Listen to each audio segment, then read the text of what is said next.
In this question, we're being asked to give the systematic UPAC name of the following alkene. So we have to identify our longest chain of carbons, our longest unbroken chain.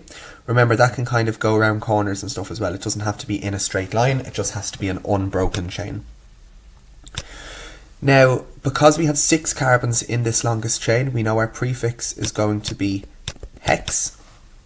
And because we have a double bond here, so our double bond, I'll just highlight the double bond there. Because we have a double bond, that means it's not an alkane, it's an alkene.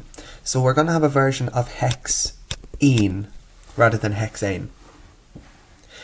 Now, and my next step is going to be to number those carbons in the longest chain. And the direction I number them has to give the double bond the lowest possible number.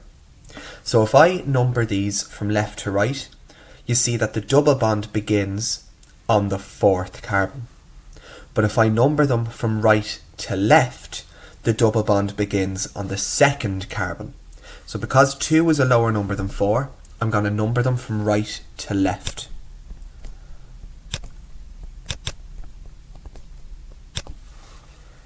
So my parent alkene isn't just hexene, it's hex, wrong colour,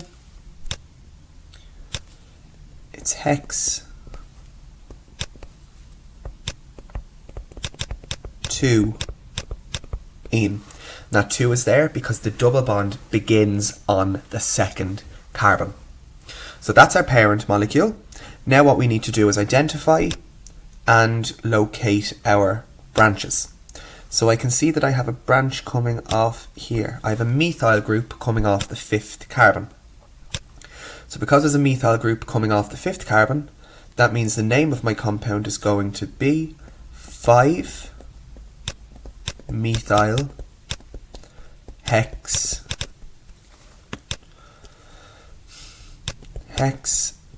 2-ene.